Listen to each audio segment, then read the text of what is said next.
سي وجدي كان أفضل ما موجود في الملعب هو حكم المباراة. كان أداء مميز لحكم المباراة، تعرض لعدة اختبارات خلال الشوط الأول نشاهدها جميعا، هل نجح فيها جميعا أم لا؟ الحالة الأولى ناخذ ناصر في الدقيقة 11. كان في الدقيقة 11 كان هناك سقوط للاعب الترجي داخل منطقة الجزاء، البلايلي يسقط داخل منطقة الجزاء، المطالبة بركلة جزاء. نشاهد الإعادة، هل كان هناك أي خطأ؟ نلاحظ من خلال الإعادة لم يقم بأي خطأ، هذا احتكاك طبيعي بكرة القدم. ليفل الخطأ لازم نبحث عنه دائما يكون عالي، وشفنا بكأس العالم كيف كانت التلاحمات والتنافسات بين اللاعبين، لذلك لا يوجد أي شيء، وقرار الحكم باستمرار اللعب قرار صحيح.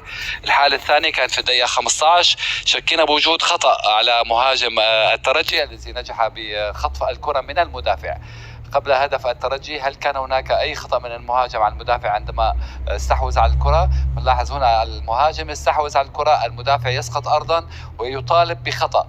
نشاهد الحالة من خلال الإعادات ونحكم على الحالة. الحكم بالملعب وطبق تقنية الVR يؤكدون صحة الهدف، ونشاهد هنا لا يوجد أي خطأ. الآن نمشي خطوة خطوة. نعم، هنا اللاعب المهاجم يستحوذ على الكرة دون أي خطأ. نأخذ زاوية ثانية ناصر، في الزاوية اللي خلف المرمى كانت توضح أن اللاعب المهاجم استحوذ على الكرة أولا، ومن ثم هناك تلاحم، ليس أي تلاحم، هو خطأ.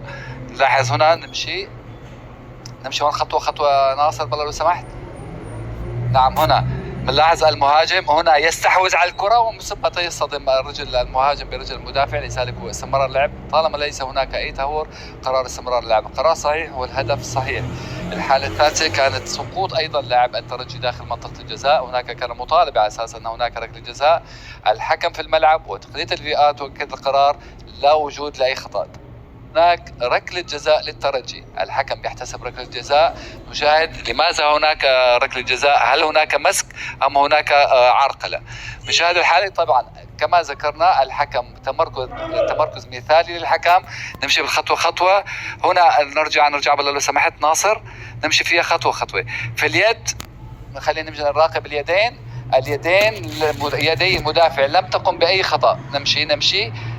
نمشي هنا لا يوجد أي مسك، هذا وضع يد. الآن سقوط اللاعب المدافع على المهاجم، هنا عرقلة للمهاجم، طبعا عرقلة بالإهمال. القانون لم يعد يتكلم عن التعمد في المخالفة، إنما هل هناك إهمال؟ نعم هناك إهمال. هل هناك إهمال أم تهور أو لعب عنيف؟ هنا الإهمال موجود، سقوط اللاعب على المنافس أدى إلى سقوط اللاعب المهاجم. نأخذ الحالة الأخيرة كانت في الدقيقة 48، كان هناك هدف ملغى للنجم الساحلي. قرار الحكم المساعد بالملعب كان صحيحا في البداية. الآن بروتوكول الفار نرجع نأكد عليها، والحالة التي قبلها طبعا شفنا الحالة اللي قبلها هناك تريث من حكم المساعد، وهذا بروتوكول الفار يجب على الحكم المساعد التريث. نلاحظ هنا التسلل موجود، ولكن هذا التسلل ليس واضح جدا، يعني ما في مترين أو 3 ليسمح يرفع الراية فورا.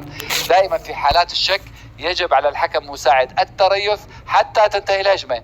لماذا التريث حتى يستطيع تقنية الVR التدخل إن حصل هدف. لذلك قرار المساعد برفع الراية كان قرارا صحيحا.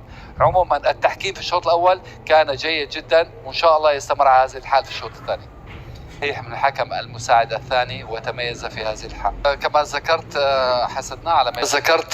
حسدنا على ما يبدو الحكم في الشوط الأول، مدحناه كثيرا، ولكن في الشوط الثاني كيف كان أداؤه هلا بناخذ الحالات وبنشوف. الحالة الأهم كانت في الدقيقة 50، كان هناك ركلة جزاء محتسبة على الترجي لصالح النجم الساحلي.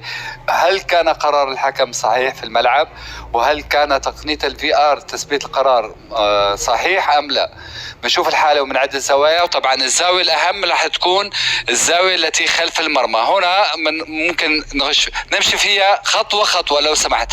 ارجع ناصر لو سمحت. نلاحظ الكرة أمام اللاعب المهاجم، هو من يذهب بقدمه باتجاه المدافع. المهاجم من بحث عن الخطأ، لا يوجد ركلة جزاء. الحكم في الملعب ممكن يضيع في الحالة وما ينتبه عليها، ولكن تقنية الفي ار وحكم أجنبي، حكم في ار أجنبي ولا يشاهد الحالة، إشارة استفهام. إذن لا فرق بين الحكم الأجنبي والحكم التونسي، لندعم الحكم التونسي وسيكون حكما جيدا. الحالة الثانية كانت في الدقيقة 61، كان هناك هدف النجم الساحلي، هل كان سبق الهدف تسلل؟ بنشوف الحالة طبعا من خلال الإعادة الجانبية ومن خلال تقنية 3D والتقنية الموجودة أيضا لدى تقنية الفي ار. لاحظ لحظة لعب الكرة، المدافع هو أقرب إلى خط المرمى من المهاجم لحظة لعب الكرة، إذن قرار صحيح من الحكم المساعد الثاني وتميز في هذه الحالة. الحالة الثالثة كانت في الدقيقة 72، كان هناك سقوط لاعب الترجي داخل منطقة الجزاء، مطالبة بركلة جزاء، هل كان قرار الحكم صحيحا باستمرار اللعب؟ بنشاهد الحالة، طبعا تمركز الحكم كان ممتاز جدا. بنشوف الحالة، طبعا لم يعودوا لنا بزوايا قريبة، ولكن من الواضح لا هناك تلاحم وتنافس طبيعي بكرة القدم، لا يوجد أي خطأ. الحكم زاوية البتوين بين اللاعبين مشاهدة بشكل صحيح ولا يوجد أي خطأ. الحالة الأخيرة كانت دقيقة 74، كان هدف الترجي الثالث، مطالبة اللاعبي النجم الساحلي المدافعين بوجود لمسة يد على المهاجم قبل التسجيل. بنشوف الزوايا وبنشوف الإعادات ومنقرر هل كان قرار الحكم باحتساب الهدف صحيح أم لا. طبعا الكرة يسددها المهاجم، يصدها الحارس وتعود له. أثناء عودة الكرة للمهاجم هل لمست الكرة يده أم لا؟ طبعا الزاوية الثانية ستوضح الحالة بالشكل الصحيح، وناخذها فريم ناصر برضه لو سمحت.